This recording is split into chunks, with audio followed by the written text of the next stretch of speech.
गुरु प्यारी साध संगत जी, आज फिर से एक सुंदर सी साखी आप सभी को सुनाने जा रही हूँ। गुरु प्यारी साध संगत जी, आज की जो साखी है वो इस बारे में है कि घर में सबसे बड़ी वजह झगड़े की या अशांति की क्या होती है। अगर छोटे बड़ों का मान करें और बड़े उस मान का सम्मान करें तो घर में लड़ाई और झगड़े और मनमुटाव होने की तो बात ही नहीं आती। कई बार ऐसा होता है कि छोटे या तो वो गलती कर बैठते हैं, बड़ों को प्रणाम नहीं करते या उनकी इज्जत नहीं करते, या फिर कई बार ऐसा भी होता है कि बड़े अपनी अकड़ में, अपनी ईगो में रहने की वजह से छोटों के मान का सम्मान नहीं करते, क्योंकि वो उनको छोटा ही समझते हैं। तो आइए गुरु प्यारी साध संगत जी कि किस तरह घर में झगड़े ना हो, घर में कलह ना हो, मनमुटाव ना हो, हर पल शांति से बीते, तो उसके लिए क्या करना चाहिए। आज की जो साखी है वो इसी बारे में है।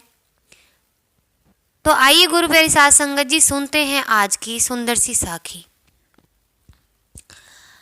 आज की जो साखी है वो है भीष्म पितामह के बारे में। महाभारत के युद्ध के समय कुछ समय पहले दुर्योधन भीष्म पितामह को रोज उकसाते थे, उन पर ताने कसते थे कि आप कुछ नहीं कर सकते, आप पांडवों का कुछ नहीं बिगाड़ सकते। मैं जानता हूं कि आप उन्हीं को चाहते हो, हमें नहीं चाहते।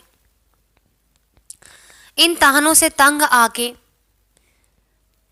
पितामह इतने तंग हो गए थे, क्योंकि दुर्योधन ने उनको गद्दार तक कह दिया था कि आप हमारी ही सत्ता के अंदर काम करते हो और नौकरी आप पांडवों की बजाते हो, तो आप एक गद्दार हो। तो भीष्म पितामह ये बात बर्दाश्त न कर पाए और उन्होंने ऐलान कर दिया कि मैं कल ही सभी पांडवों को खत्म कर दूंगा। ये बात सुन के द्रौपदी का मन डरने लगा कि क्या मैं अपने सुहाग को खो दूंगी, क्या मैं अपने पतियों को खो दूंगी, क्योंकि भीष्म पितामह अपनी प्रतिज्ञा पे अडिग रहने वाले थे। इसीलिए उनका नाम भीष्म था, क्योंकि वो अपनी प्रतिज्ञा पर अडिग रहने वाले लोगों में से थे। जो वो बात कह देते थे उसको पूरा करके ही दम लेते थे। तो द्रौपदी ने श्री कृष्ण से गुजारिश की कि आप ही कोई रास्ता सुझाएं, क्योंकि श्री कृष्ण ही ऐसे थे जो हर मुश्किल का हल निकालते थे, हर मुश्किल का दिमाग से, चतुराई से हल निकालते थे। तो गुरु प्यारी साध संगत जी, श्री कृष्ण ने कहा कि कोई बात नहीं, तुम घबराओ ना, तुम मेरे साथ चलो, पितामह भीष्म से हम दोनों मिलने जाएंगे। तो जब तुम शिविर में जाओगी तो घूंघट करके जाना। तो द्रौपदी ने कहा ठीक है, मैं उनके शिविर में घूंघट करके जाऊंगी। भीष्म पितामह के शिविर तक पहुंचते ही श्री कृष्ण ने कहा तुम अंदर जाओ, मैं बाहर ही खड़े होकर यहाँ तुम्हारी प्रतीक्षा करूंगा। द्रौपदी ने कहा ठीक है, मैं अंदर जाती हूँ। द्रौपदी ने जाते ही भीष्म पितामह के पैर छुए। पितामह भीष्म ने उनके सिर पे हाथ रख के कहा कि अखंड सौभाग्यवती भव।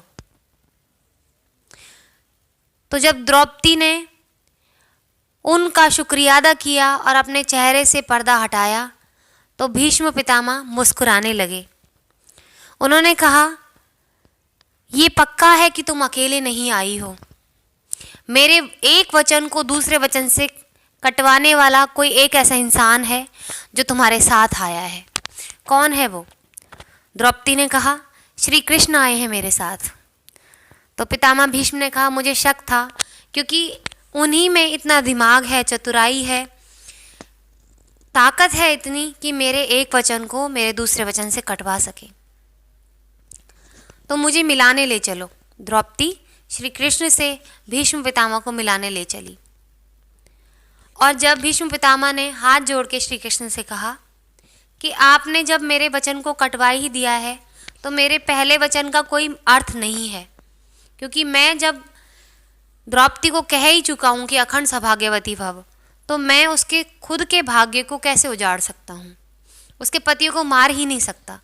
तो आपने मेरे वचन को मेरे ही वचन से काट दिया। तो श्री कृष्ण ने द्रौपदी को बाद में समझाया कि क्या तुम्हें बड़ों के आगे झुकने का मतलब समझ में आया? अगर हम अपने बड़ों का आदर करें और बड़े उस मान का सम्मान करते हुए हम पर प्यार नछावर करें, तो हमें क्या कुछ नहीं मिल सकता। तुम्हें अपने प्रणाम की वजह से अपने पतियों की जान बख्श दी गई। बड़े ही प्यार से और सरलता से उन्होंने तुम्हारे पतियों की जान को वापस कर दिया। तुम्हारे भाग्य को दुर्भाग्य में बदलने में उन्होंने छोड़ दिया, उसको दुर्भाग्य में तब्दील नहीं किया। तो गुरु प्यारी साध संगत जी, श्री कृष्ण ने द्रौपदी को फिर समझाया कि अगर यही काम दुर्योधन यानी कि कौरव और उसकी पत्नियां भीष्म पितामह के साथ करती, ये प्रणाम करती, तो शायद इस तरह का ये महाभारत होता ही नहीं। ये महाभारत होने की वजह ही यही है कि किसी ने भी किसी की कोई इज्जत नहीं की और इसी की वजह से ये महाभारत हुआ। तो गुरु प्यारी साध संगत जी, जब उस समय महाभारत हो सकती है एक ज़रा से कड़वे वचन पे, क्योंकि महाभारत किस वजह से हुई थी? द्रौपदी ने दुर्योधन का मजाक उड़ाया था। जब शीश महल बना था तो दुर्योधन को भी लालसा थी शीश महल देखने की। हालांकि दुर्योधन की प्रवृत्ति बुरी थी, लेकिन वहाँ उसका कोई दोष नहीं था जब वो शीश महल देखने के लिए गया। और शीश महल में जाते वक्त उसको पानी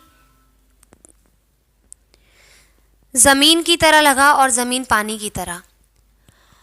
तो उसने ज़मीन पर पैर रखा, लेकिन हकीकत में वो पानी पर पैर रख रहा था और वो फिसल के गिर गया। तो हंस के द्रौपदी ने उसका मजाक उड़ाया कि रहे तो अंधे के अंधे ही। ये बात दुर्योधन को बहुत चुभी और चुभनी ही थी। कोई अपने पिता के खिलाफ कैसे सुन सकता है भला? दुर्योधन के पिता जन्मजात ऐसे थे। किसी के जन्मजात कोई भी परेशानी होने का कोई मजाक कैसे उड़ा सकता है? और जब मजाक उड़ाता है तो उसका परिणाम भी भुगतता है।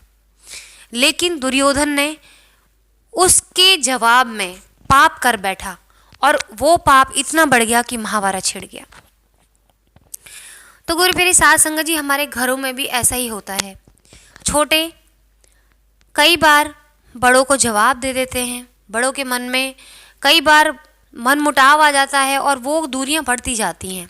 और कई बार ऐसा होता है कि छोटे प्रणाम भी करते हैं, प्यार भी करते हैं, लेकिन बड़े अपनी ईगो की वजह से उनको दुत्कार देते हैं, उनको कड़वी बातें बोल देते हैं, जिससे छोटों के मन में मन मुटाव आ जाता है। एक दूरी आ जाती है मन के अंदर। और वो दूरियां अगर वो दोनों ख़त्म करना चाहें, नहीं छोटे और बड़े ख़त्म करना चाहे तो 2 मिनट में हो सकती है, लेकिन कई लोग इसको ख़त्म ही नहीं करना चाहते, इसीलिए उनके घरों में झगड़े होते हैं, शांति भंग होती है और अपने अपनों से बिछड़ जाते हैं। तो गुरु प्यारी साध संगत जी, हमें हमेशा, चाहे वो कोई भी हो, छोटा हो या बड़ा हो, हमेशा एक हाथ से ताली नहीं बजती। अगर प्रेम घर में बसेगा तो दोनों तरफ से बसेगा, और अगर झगड़ा बसेगा तो वो भी दोनों की तरफ से ही होगा। अगर दोनों में से कोई एक भी खराब है तो भी कभी कोई रिश्ता नहीं चल सकता। दोनों का सही होना बहुत ज़रूरी है।